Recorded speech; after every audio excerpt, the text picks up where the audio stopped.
हाल ही के कुछ सालों की स्टडीज में पाया गया है कि हमने पृथ्वी को क्या से क्या बना दिया। बेशर्मी से हो रही जंगलों की कटाई से लेकर समुद्र को प्रदूषित करने में हम इंसानों की सबसे बड़ी भूमिका रही है। बल्कि यूँ कहें कि हम इंसानों की ही भूमिका रही है। जिस पृथ्वी को हम अपना घर कहते हैं, उसी को बर्बाद करने में हम जी तोड़ मेहनत कर रहे हैं, जिसका खामियाजा हम इंसानों के साथ साथ बेजुबान जीव जंतु भुगत रहे हैं। जलवायु में हो रहे परिवर्तन के वजह से हजारों खूबसूरत जानवर पूरी तरह से विलुप्त होने के कगार पे हैं, यानी वो इस धरती पर शायद अपनी आखिरी सांसें गिन रहे हैं। दोस्तों, आज के इस एपिसोड में हम कुछ ऐसे जानवरों को देखेंगे जो भविष्य में शायद ही किसी को जिंदा देखने को मिले। Philippine eagle. इसे दुनिया में 3 सबसे बड़े और सबसे शक्तिशाली ईगल के रूप में जाना जाता है। दुर्भाग्यवश यह दुनिया की सबसे दुर्लभ प्रजातियों में से एक है। ग्रेट फिलीपीन ईगल के लिए जंगल एकमात्र घर है। इनके लिए जंगल वह जगह है जहां पर वे अपने बच्चों को जन्म देते हैं, उन्हें भोजन देते हैं और यहीं उनका जीवन बीतता है। लेकिन दुर्भाग्यवश जंगल की कटाई और संसाधनों के अवैध लॉगिंग से अब इनका आशियाना सीमित होते जा रहा है। कानून व्यवस्था होते हुए भी ये दुर्लभ पक्षी हर साल शिकारियों का शिकार हो जाते हैं। स्पोर्ट्स के नाम पर हर साल कम से कम 1 या 2 पक्षी मारे जाते हैं। पूरी दुनिया में अब सिर्फ 400 जोड़े ही बच पाए हैं। Saiga antelope. विलुप्त होने के कगार पे पहुंच चुका ये हिरन मंगोलिया और उसके आसपास के इलाकों में पाया जाता है। यह अपनी पैनी नाक और छलांग की वजह से जाना जाता है। इस प्रजाति को दुनिया की लुप्तप्राय प्रजातियों में रखा गया है, जो बहुत तेजी से खत्म हो रहे हैं। साइगा एक हिरन है जो मूल रूप से लाखों करोड़ों की संख्या में यूरेशिया के एक विशाल भाग में रहा करते थे, लेकिन अनियंत्रित शिकार किए जाने से अब विलुप्त होने के खतरे में है। साइगा अपने विचित्र नाक के लिए जाना पहचाना जाता है। यह नाक लचीला और जरा लटका हुआ होता है। जहाँ बहुत से हिरणों के सींग खोखले होते हैं, वहाँ एंटीलोप उपपरिवार के सदस्यों के सींगों के अंदर हड्डी होती है, और साइगा में भी ऐसा ही है।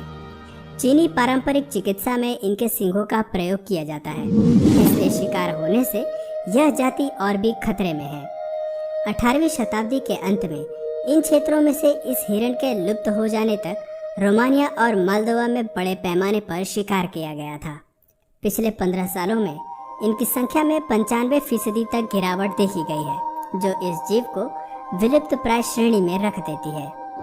Proboscis monkey.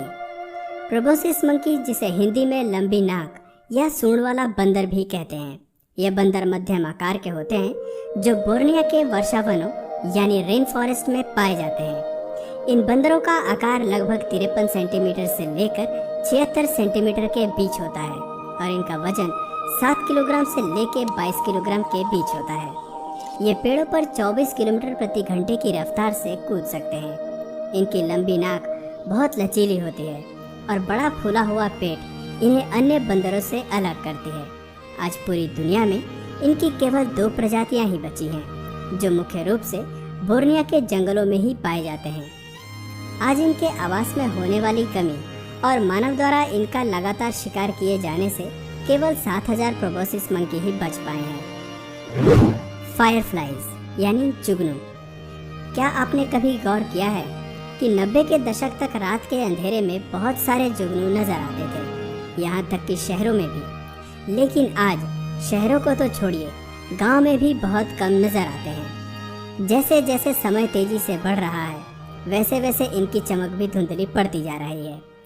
दरअसल प्रदूषित पर्यावरण और कीटनाशक दवाओं के अंधाधुंध प्रयोग ने इन सुंदर जीवों को लुप्तप्राय बना दिया है। अब न जंगल झाड़ियों में जुगनू की चमक दिखाई देती है और न फूल पत्तियों पर रंग बिरंगी तितलियां डोलती हैं। विश्व पर्यावरण संरक्षण विभाग के एक सर्वे के अनुसार कीटनाशक दवाओं और पर्यावरण प्रदूषण के कारण जुगनू, तितली के अलावे अन्य छोटे छोटे जीव जंतु लुप्त होते जा रहे हैं। इनकी संख्या में तेजी से गिरावट दर्ज की जा रही है। शीघ्र ही इनके संरक्षण और संवर्धन के उपाय नहीं किए गए तो इनकी कई प्रजातियां हमेशा के लिए हमारी आंखों से ओझल हो जाएंगी। जुगनू और तितली प्रकृति की अनमोल देन है। यह प्रकृति को सुंदरता प्रदान करते हैं, लेकिन शायद आने वाली पीढ़ी इस सुंदरता को सिर्फ किस्से कहानियों में ही सुन और देख पाएगी। व्हाइट टमेरियन ब्राजील के अमेज़न जंगलों में पाया जाने वाला ये दुर्लभ प्रजाति का बंदर है। धरती पर मात्र यही ऐसी जगह है जहां ये बंदर जिंदा है। तेजी से हो रहे शहरीकरण के वजह से ये प्रजाति अब विलुप्त होने के कगार पे है। ओल्ड वर्ल्ड मंकी कैटेगरी का यह बंदर इंसानों जैसी बनावट के लिए मशहूर है। यह बंदर लगभग 20 से 28 सेंटीमीटर के होते हैं और इनकी उम्र औसतन 20 वर्ष। ये बंदर जंगलों और पर्यावरण के खत्म होने के चलते लुप्त होने की कगार पे है, तो कई अवैध शिकार के चलते ब्लैक मार्केट में बिकने को मजबूर हैं।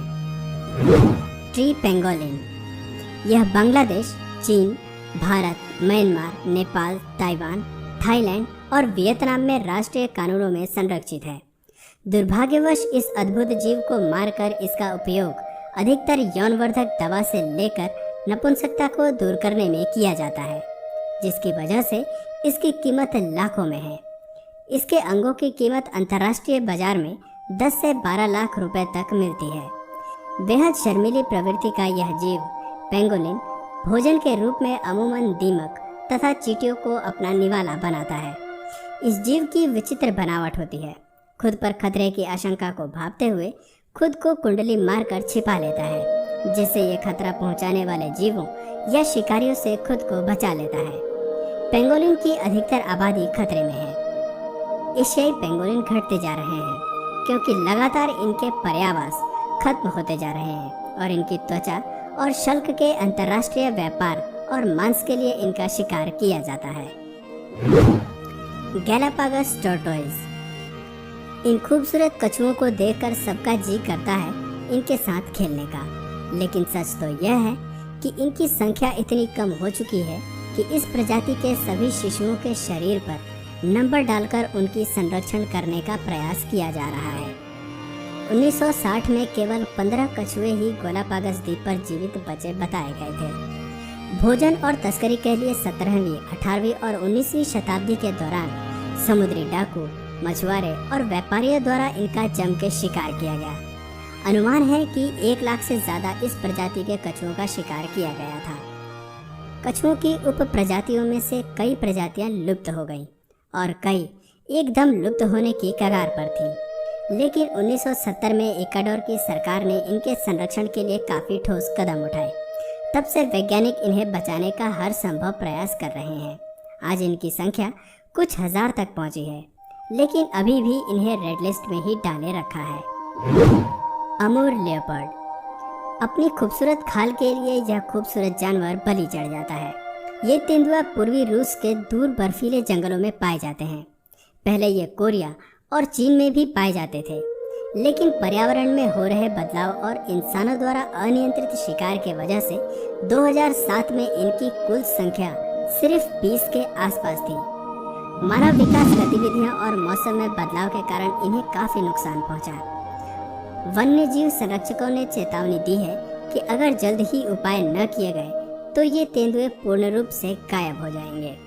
दोस्तों, इस धरती पर इंसानों के साथ साथ लाखों करोड़ों जीव और जानवर रहते हैं, पर बात सिर्फ इंसानों के बारे में ही होती है। तभी तो हजारों खूबसूरत जानवर पूरी तरह से विलुप्त होने के कगार पे हैं। हम सभी जानते हैं कि सभी जानवर को हम नहीं बचा सकते, लेकिन कोशिश तो जरूर कर ही सकते हैं। तो दोस्तों, इस वीडियो को ज़्यादा से ज़्यादा ज़रूर शेयर करें और वीडियो पसंद आया तो प्लीज़ इस वीडियो को लाइक करें और अपने सुझाव भी कमेंट करके ज़रूर बताएं। आज के वीडियो में इतना ही। तब तक के लिए नमस्कार।